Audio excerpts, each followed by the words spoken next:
सादर नमस्कार।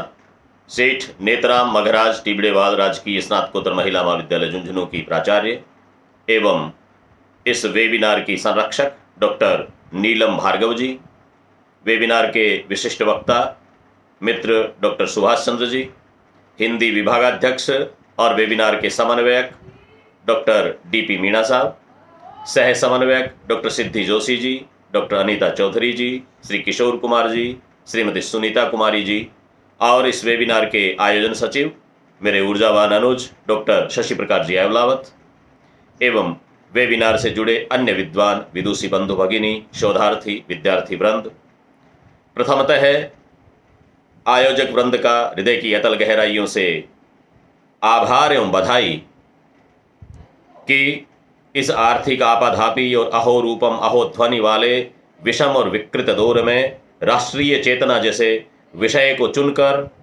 उस पर एक सार्थक चिंतन का अवसर जुटाना वाकई सराहनीय कार्य है। इस हेतु पुनश्च आपको मैं बधाई और साधुवाद देता हूं। आधुनिक हिंदी काव्य में राष्ट्रीय चेतना इस विषय पर आयोजित वेबिनार बहुत से मायनों में विशिष्ट है।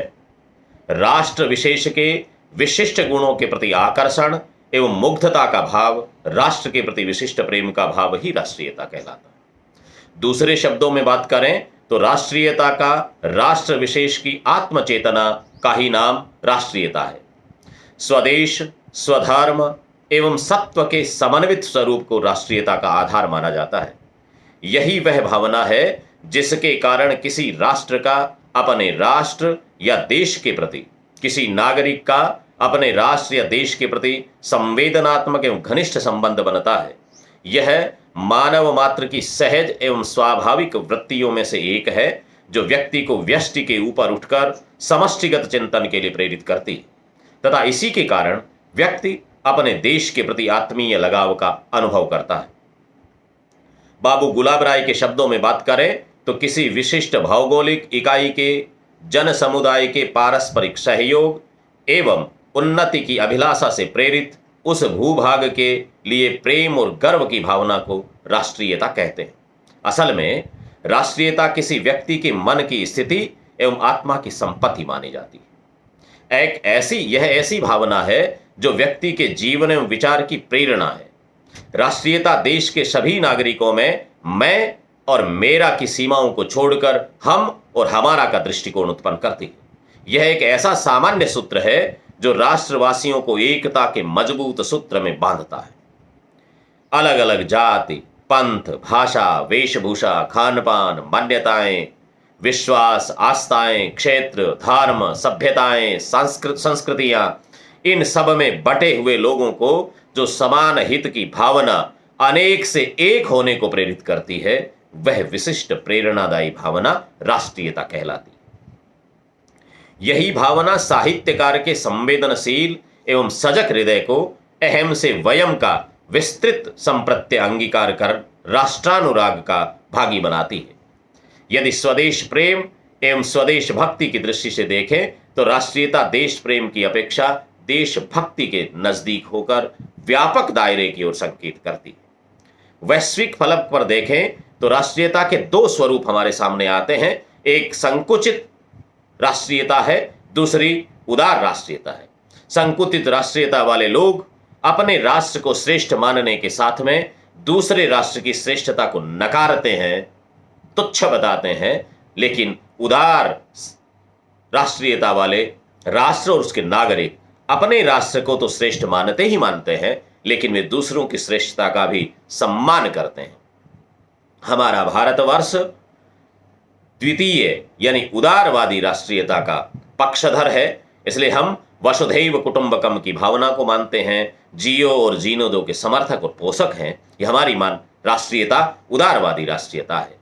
हमारे यहाँ पर वैदिक काल से ही राष्ट्र शब्द का प्रयोग भारतीय साहित्य में दृष्टिगोचर होता है, जो मानव की सहज और सामुदायिक भावना ने समूह को जन्म दिया, जो कालांतर में वो समूह ही राष्ट्र के रूप में हमारे सामने स्थापित होकर के आता है। किसी भी साहित्य की मूल और आवश्यक विशेषताओं में से एक राष्ट्रीयता होती है।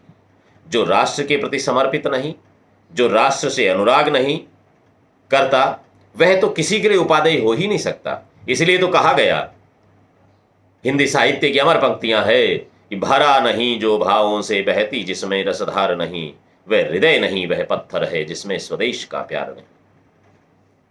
हिंदी कविता की विभिन्न उल्लेखनीय प्रवृत्तियों पर विचार करें तो उनमें से राष्ट्रीय चेतना एक प्रमुख प्रवृत्ति रही है।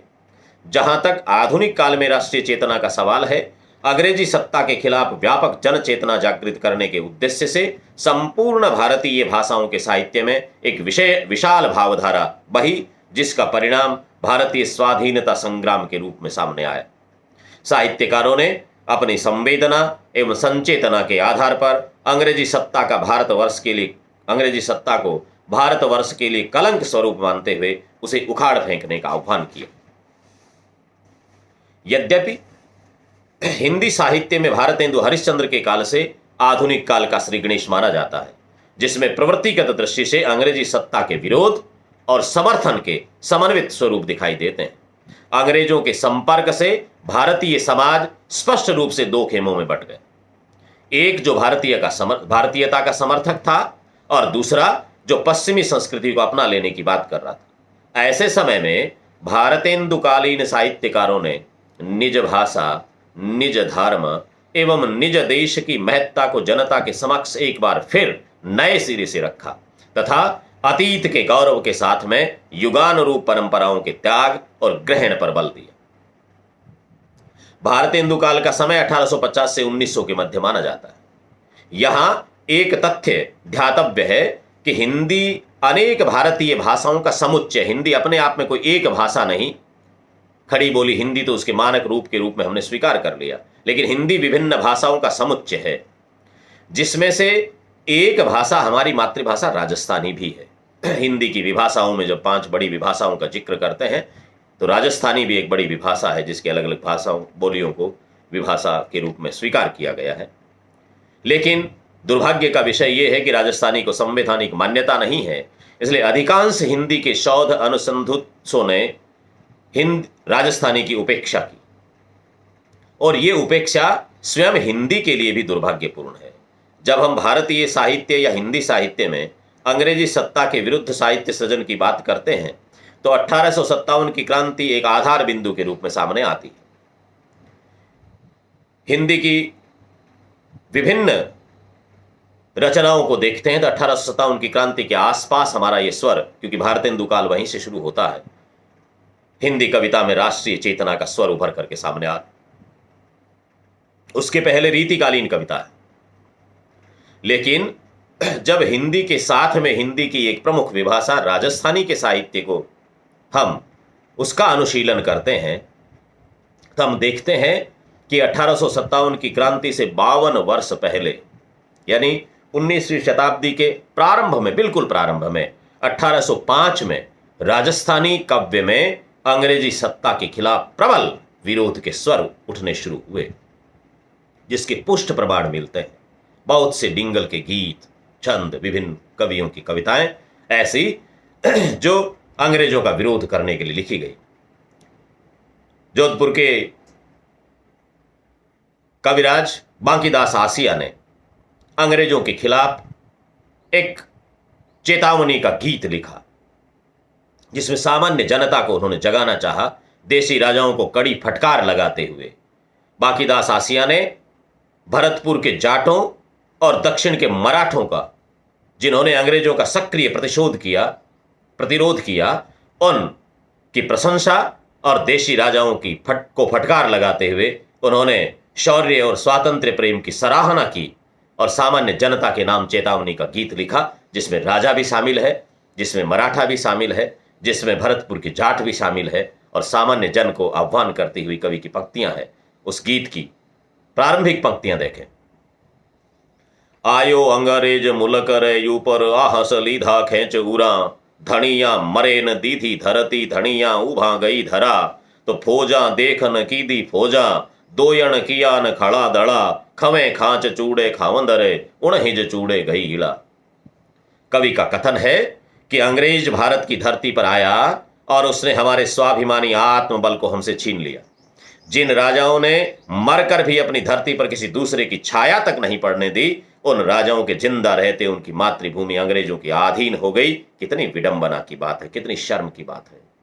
कवि राजस्थानी लोक की एक सामाजिक परंपरा का हवाला देते हुए कहता है कि जब कोई स्त्री अपने पति को छोड़कर दूसरे पुरुष को अपना जीवन साथी बनाती है तो वह पहले वाले पति का चूड़ा उतार कर दूसरे का चूड़ा धारण करती है।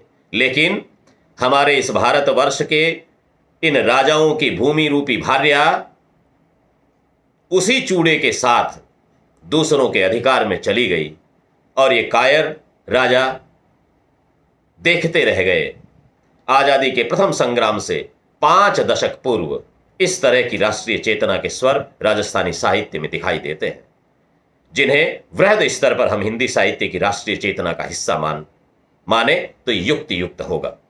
कवि बांकीदास ने राजाओं को फटकारने के साथ हिंदू एवं मुसलमान सभी आम राष्ट्रानुरागियों से आह्वान किया कि वे मही और महिला, मही माने धरती और महिला स्त्री, इनकी रक्षा के लिए हर किसी को क्षत्रित्व दिखाना चाहिए। यह आह्वान करता हुआ कवि लिखता है कि मही जाता चींचाता महिला ए दुय मरण तना एहसाण, मही जाता चींचाता महिला ए दुय मरण तना अवसाण, राखो रे कीहिक रजपूती मर्द हिंदू के मुसलमान। कोई तो क्षत्रियत्व की रक्षा करो, कोई तो क्षत्रियत्व को रखो, वो मुसलमान हो कि हिंदू हो, लेकिन मर्द होना चाहिए। वो आगे आए, शूरवीर आगे आए। अंग्रेजी सत्ता के विरोध प्रारंभ से लेकर आजादी मिलने तक की हिंदी कविता में राष्ट्रीयता की पड़ताल करते हैं तो वहां अंग्रेजों का दमन चक्र, देशी राजाओं की स्वार्थपरता और कायरता, जनता की किम कर्तव्य विमूढ़ता एवं सांस्कृतिक मूल्यों के अवमूल्यन की चिंता के स्वर शुरुआत में दिखाई देते हैं, जिनमें कवियों द्वारा आम जन की एकता एवं चेतना के लिए सतत प्रयास के दर्शन होते हैं। अंग्रेजों का प्रबल प्रतिकार करने वाले राजाओं की प्रशंसा का काव्य भी इस समय प्रचुर मात्रा में मिलता है। दो एक उदाहरण देता। जसवंत राय होलकर अंग्रेजों के कट्टर शत्रु थे, जिन्होंने दक्षिण में अंग्रेजों के दांत खट्टे कर दिए। उन पर मराठी में भी कविताएं लिखी गई, अन्य हिंदी की विभाषाओं में कविताएं लिखी गई। उन्होंने राजस्थान से उनका जुड़ाव रहा, और जुड़ाव इसलिए रहा कि अंग्रेजों की शक्ति के सामने जब जसवंत होलकर टिक नहीं पाए तो उन्हें वहां से दक्षिण से जगह छोड़नी पड़ी और वो शरण के लिए इधर उधर भागे, और अंततोगत्वा जोधपुर के महाराजा मान सिंह के पास में उन्होंने शरण ली। मान सिंह ने बड़े अदब के साथ में उनको रखा। इस घटना को लेकर के डिंगल के कवियों ने जसवंत राय होलकर एवं महाराजा मान सिंह दोनों की प्रशंसा के गीत लिखे। राजस्थानी साहित्य में ऐसे कई सारे गीत मिलते हैं। इसी तरह दूसरा उदाहरण है जब 1830 के आसपास नागपुर का राजा मधुराज देश भोंसले, जिन्हों अप्पाजी भोंसले भी कहते हैं, अंग्रेजों की ईस्ट इंडिया कंपनी का भयंकर कोपभाजन बना। अंग्रेजों ने उसे जीवित पकड़ने के लिए उस समय में 6 लाख रुपए इनाम घोषित किया। अप्पाजी अपनी और अपने परिवार की प्राण रक्षा के लिए इधर उधर भटके और लाहौर में राजा रणजीत सिंह के पास में पहुंचे, लेकिन अंग्रेजों का खौफ देखिए कि राजा रणजीत सिंह जैसे प्रसिद्ध सिख राजा ने भी उन्हें शरण देने में असमर्थता जाहिर की। तब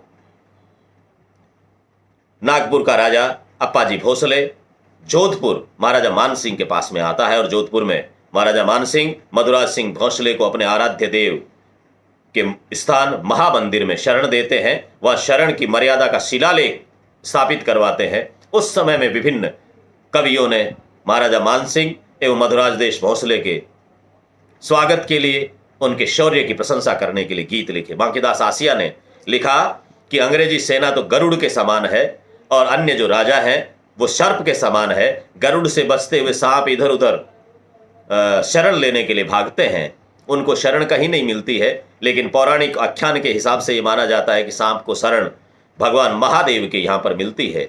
उसी तरह से बांकीदास आसिया ने रूपक खींचते हुए कहा कि देख गरुड़ अंग्रेज दल वणिया नृप अन व्याल, जठे मान जोधा हरो भूप हुओ चंद्रभाड़।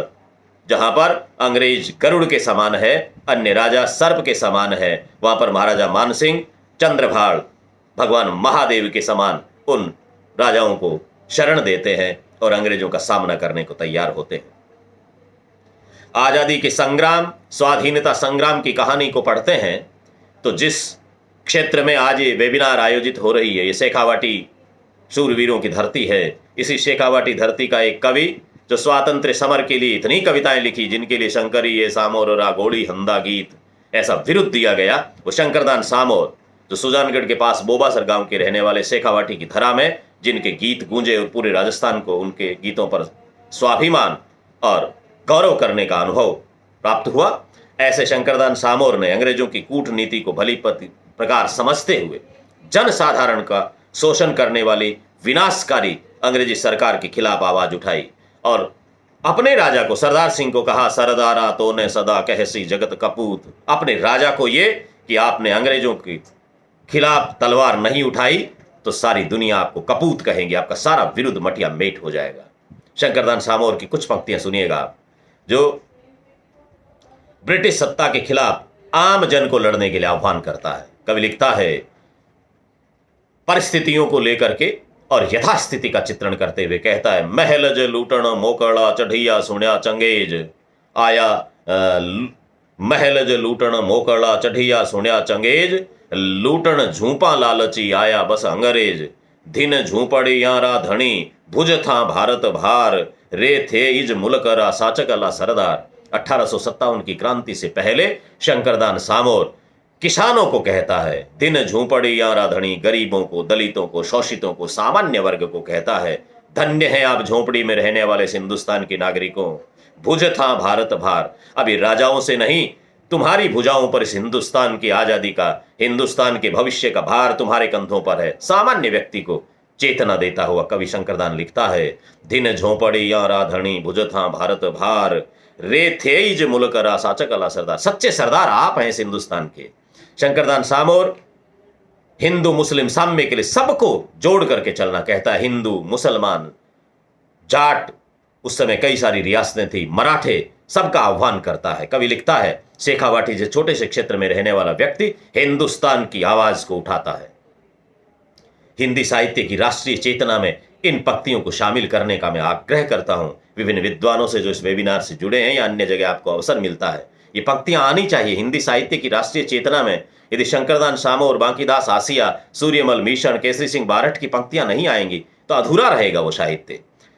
शंकरदान सामोर की पंक्तियां है, धरा हिंद वाणरी दाबर्या दगेशु, प्रगट में लड़या ही पार पड़सी। हिंदुस्तान की धरती को दगा कर करके दबा रहे हैं, उनके विरुद्ध प्रकट में लड़ना पड़ेगा। आह्वान देखिएगा, धरा हिंद वाणरी दाबर्या दगेशु, प्रगट में लड़या ही पार पड़सी। और संकट में एक हुई भेद मेटो सकल लोक जद जोर सु जबर लड़सी। मिल मुसलमान रजपूत ओ बरेठा, जाट सिख पंथ छड़ जबर जुड़सी। दौड़सी देशरा दबेउड़ा दाखल कर, तो मुलकरा मिठा ठग तुरत मुड़सी। जिस दिन देश का दलित वर्ग, देश का दबा हुआ शोषित पद दलित लोग दौड़सी देशरा दबेउड़ा दाखल कर, जिस दिन ये दबे हुए लोग हुंकार भरेंगे, उस दिन ये मुल्क के मीठे ठग अंग्रेज दौड़ जाएंगे, भाग जाएंगे, हमारे सामने टिक नहीं पाएंगे। लेकिन आम जन को जागना होगा। ये राष्ट्रीय चेतना का स्वर गांव गांव से उठा। सूर्यमल मीशण की वीर सतसई उसी आजादी के संग्राम से पहले की रचना है, जहां पर अन्योक्तिपरक रचना के माध्यम से कवि ने राजाओं को और आम जनता को जगाया, राजाओं को उनका चेहरा दिखाया सामने, यथार्थ से उनका परिचय करवाते हुए कहा और संस्कार की बात कही। इड़ा न देनी यापणी हालरी या हुलोराय, पूत सिखावे पालने मरण बढ़ाई माय। और राजाओं को कहा, क्या हो गया, जिन वन भूल न जावता, गेंद गवय गिड़राज, तिन वन जम्बुक ताखड़ा उथम मंडय आज। जिस जंगल में शेर के अलावा किसी को जाने की हिम्मत नहीं पड़ती थी, उसमें आज गीदड़ हू हू की आवाजें कर रहे हैं, उद्यम कर रहे हैं। विचार करिएगा, हमारे इन सूरवीर राजाओं के, हिंदुस्तान के जांबाजों के रहते हुए दूसरों ने हमारी धरती पे कब्जा कर लिया। धर जाता ध्रम पलटता, त्रिया पड़नता ताव, तीन दिहाड़ा मरण रात कवण रंक कुण राव। हम तो मर करके भी उसकी रक्षा करने वाले लोगों में से रहे। क्या हो गया हमारे विरुद्ध को? केसरी सिंह बारठ ने जब उदयपुर महाराणा फतेह सिंह दिल्ली दरबार में जाने लगे तो याद दिलाया, पेखेला हिंदवाण निज सूरज दिश नेहसु, पण तारा परवाण निरख निशासा नाकसी। हे फतेह सिंह, हमने तो चित्तौड़ की इस उदयपुर की गद्दी को हिंदवा सूरज का विरुद्ध दिया महाराणा प्रताप को, और आपके वंश को उसी तरह का सम्मान पूरा हिंदुस्तान दे रहा है। लेकिन आप वहां सितारे हिंद, स्टार ऑफ इंडिया लेने के लिए जा रहे हैं। सारा हिंदुस्तान अपने सूरज की ओर देखेगा, लेकिन आपका औज, आपका विरुद्ध, आपका तेज तारे के समान दिखेगा तो हिंदुस्तान निशा से नाकेगा, हिंदुस्तान निश्वास भरेगा, लंबी लंबी श्वास छोड़ेगा। हे फतेह सिंह, ऐसा कायर कर्म मत करो। और परिणाम कवि की वाणी का, फतेह सिंह दिल्ली दरबार में नहीं जाते। ये हमारी राष्ट्रीय चेतना की कविता का फलक है। भारतेंदु ने खुद कहा, अगरेज राज सुख साज सजे सब भारी, पे धन विदेश चली जात यह अति ख्वारी। भारत दुर्दशा नाटक में वो लिखते हैं, सबके ऊपर टिगस की आफत आई और हा हा भारत दुर्दशा न देखी जाई। भारत की दुर्दशा देखी नहीं जा सकती। भारतेंदु हरिश्चंद्र लिखता है। भारतेंदु के पश्चात हिंदी में द्विवेदी का युग आता है।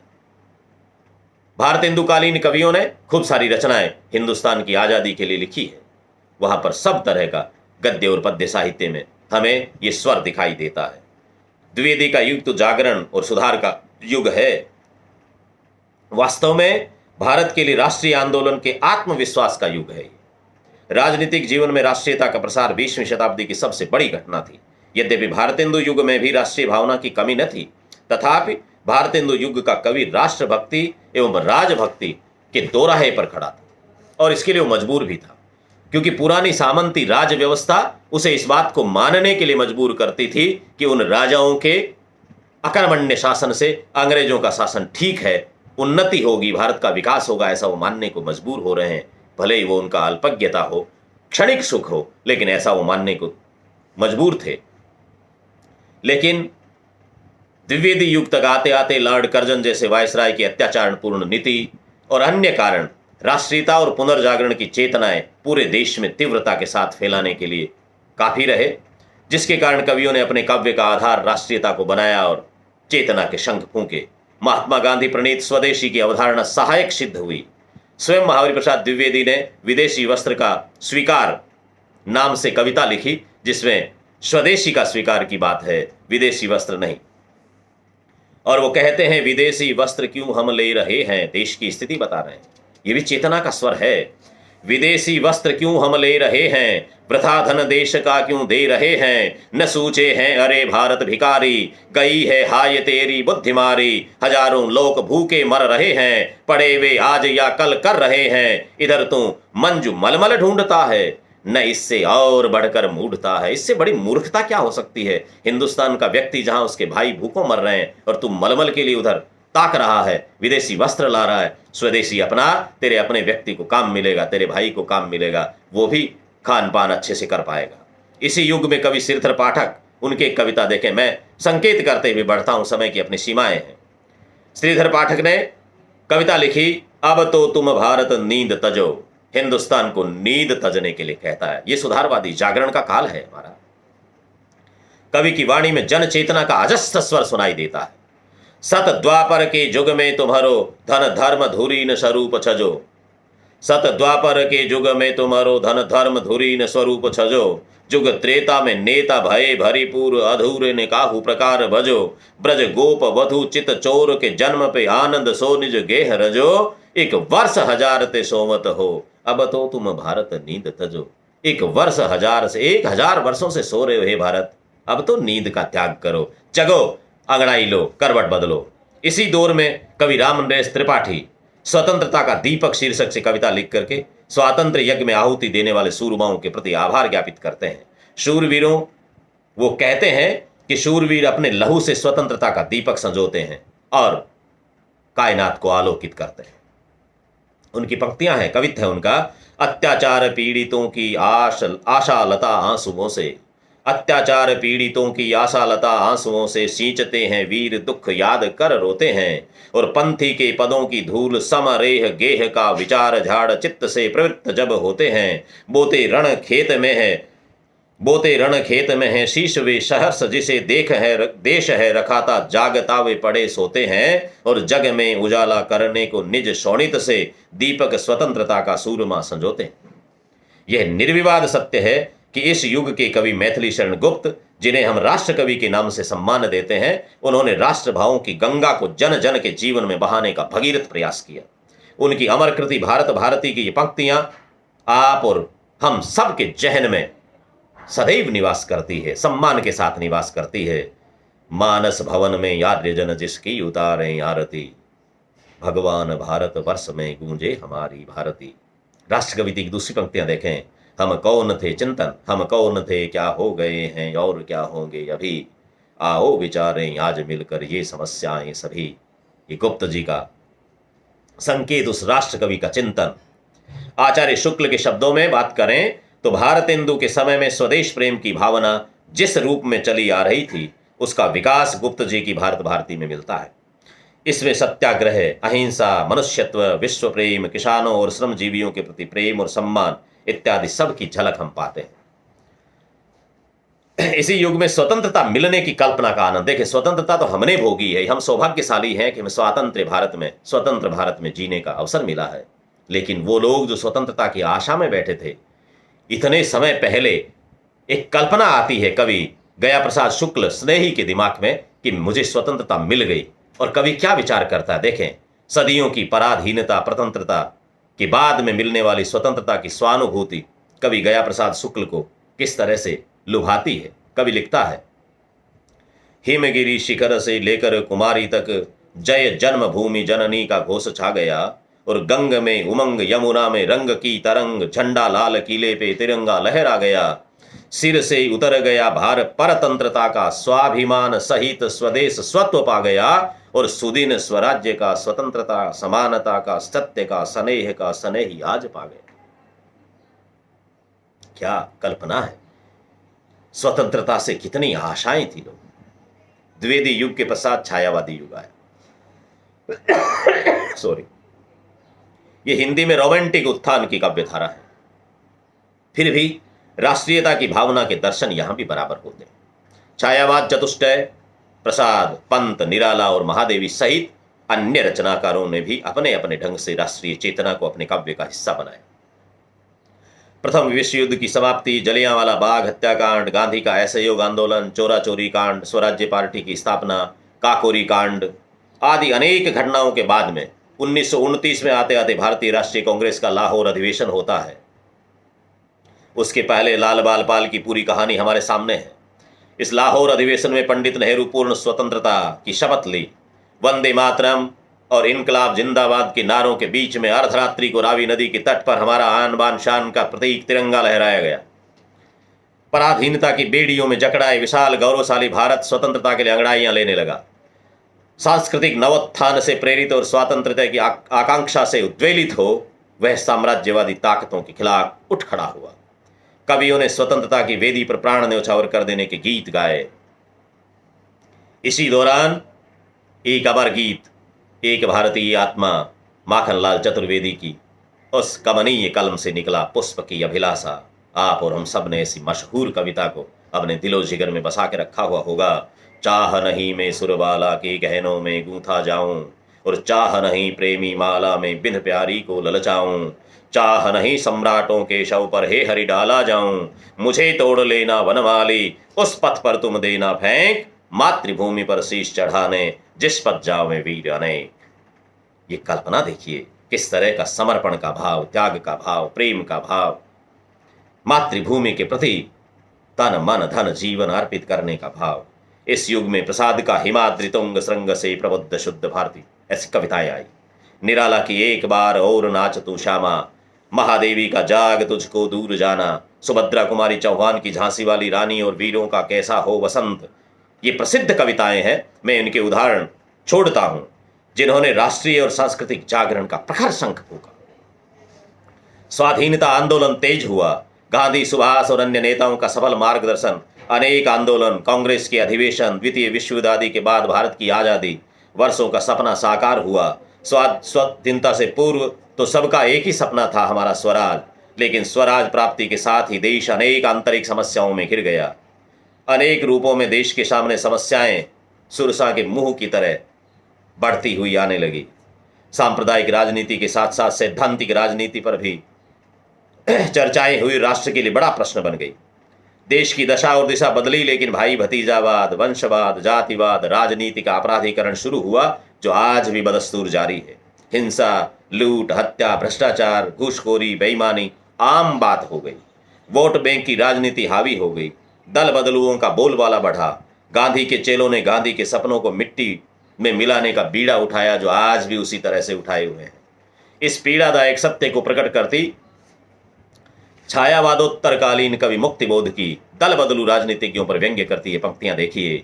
अपने जिंदा सत्यों का गला बचाने को अपना सब अनुभव छिपा लिया, हाँ में हाँ, नहीं नहीं में भर, अपने को जग में खपा लिया। अपने जिंदा सत्यों का गला बचाने को अपना सब अनुभव छिपा लिया। मुक्तिबोध की इसी भावधाराओं को मेरे राजस्थान का गीतकार कवि कांधान कल्पित उन दल बदलुओं पर व्यंग्य करते हुए जो स्वार्थ के साथ में होते हैं, राजस्थानी में तुम्बों का भारा कहते हैं, मतीरों का भारा कहते हैं, वो साथ में होते हैं। ऐसा हिंदुस्तान की राजनीति में दौर आया, गठबंधन की राजनीति प्रभावी हुई। कांधान कल्पित का एक गीत है, उसकी पंक्तियां है कि तन तो मिला है पण मन आंतरा, शरीर से तो साथ में मन से नहीं मिल सकते।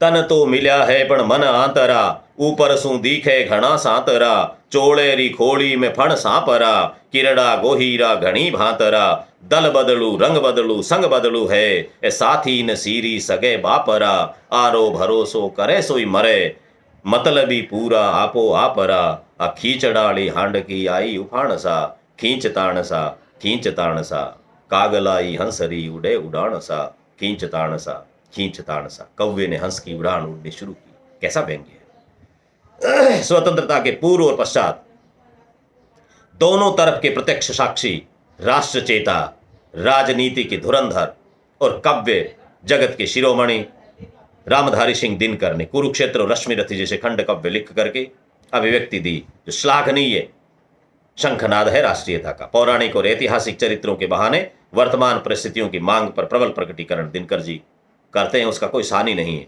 रेणुका में संकलित कविता हिमालय, उसकी पंक्तियां देखिए। तू पूछ अवध से राम कहाँ, ये स्वतंत्रता के बाद में जो हम चाहते थे स्वाधीनता से, उन लोगों से पूछें तो सही, वो है कहां जो सपने दिखाए थे। तू पूछ अवध से राम कहाँ, वृंदा से कह घनश्याम कहाँ, ओ मगध कहाँ मेरे अशोक कह चंद्रगुप्त बलधाम कहाँ, री कपिल वस्तु कह बुद्ध देव के वे मंगल उपदेश कहाँ, तिब्बत ईरान जापान चीन तक गए हुए संदेश कहाँ। कवियों ने स्वाधीन भारत की नव जागरण का आह्वान करते हुए अतीत के सपनों से बाहर निकलने का कहा। राजस्थान के कवि मनुज देपावत की पंक्तियां मुझे अनायास ही याद हो पाती है, जो लिखता है, उठ खोल उणींदी आंखड़ ल्या नैणारी मीठी नींद छोड़, रे रात नहीं अब दिन उगियो सपना रो झूठो मोह छोड़, थारी आंख्या में राच रया जंजाल सुहानी रातारा, तू कोट बनावे उण जुगरा जूनोड़ी बोदी बातारा, पण बीत गयो सो गयो बीत, अब उणरी झूठी आस त्यागरे, धोरा वाला देश जागरे, भारत प्यारा देश जागरे। इस देश को जगाने का संकल्प कवियों ने लिया। राष्ट्रीय चेतना काव्य की मूल आत्मा है। कोई भी रचनाकार इस भाव के अभाव में रचनाकार हो ही नहीं सकता। जो राष्ट्र का नहीं, जिसे राष्ट्र से प्यार नहीं, वो तो किसी का नहीं हो सकता, और ऐसे लोगों को राष्ट्र में रहने का हक ही नहीं है। किसी अज्ञात शायर की पंक्तियां है कि मौजों की बला से जो खबरदार नहीं है, कश्ती में बैठने का वो हकदार नहीं है, और अच्छा है चला जाए वो इस मुल्क से जिसे मेरे मादरे वतन से प्यार नहीं। वस्तुतः हिंदी, आधुनिक हिंदी कविता में राष्ट्रीय चेतना की धारा अनवरत रूप से प्रवहमान हो रही है, जिसे भारतेंदु हरिश्चंद्र से पूर्व कवि बांकीदास आसिया से लेकर आज दिन तक की रचनाओं में देखा जा सकता है।